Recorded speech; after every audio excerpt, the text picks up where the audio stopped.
This is the Kegland Digiboil. Boxing and packaging is great and everything arrived safely.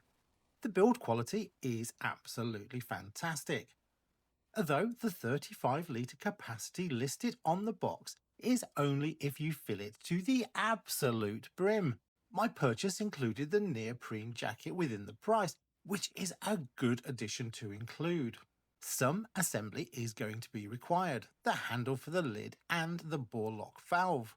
The lid itself fits securely and locks in place, and if you want to use for distilling too, is an option where allowed. If you wondered what this was for, as I did, it fits in the groove at the top to hold the grain basket, the Digimash. The reset switch is underneath and it comes with a fitted and moulded plug. The lead itself could have been a little longer, but that's purely a personal preference. The display is nice and clear and the switches are solid for the 500 and 1900 watts, which can be activated separately or together for a total of 2400 watts of heating power. The Digimash is sold separately if you only want to use the Digiboil as a hot liquor tank.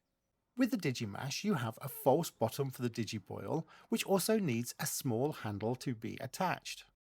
The bottom of the grain basket is also removable for cleaning, and a handle is included to insert and remove the grain basket from the Digiboil when needed. My only challenge was attaching the bore lock valve, which requires an appropriately sized spanner. As I didn't have one of those, a wrench also works. We are ready to go! 16 litres just to test it out. And checking for any leaks, we're good.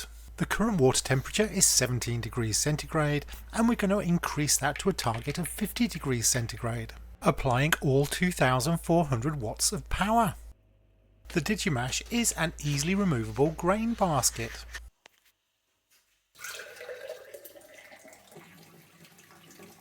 Before I begin, I'm going to do some cleaning and also take some brew father measurements, first of which is the level below the empty line. That level here.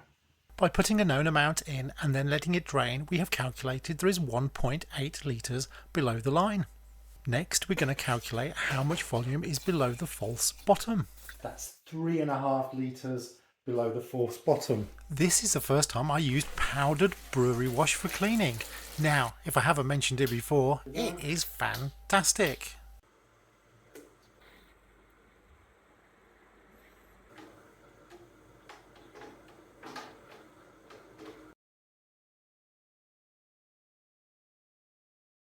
Since recording the footage for this video, I've actually used the Digiboil several times and it has proved to be a wonderful piece of kit. Highly recommended alongside that powdered brewery wash, which makes cleaning an absolute dream.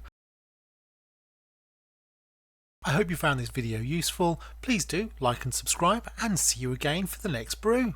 Cheers, happy home brewing.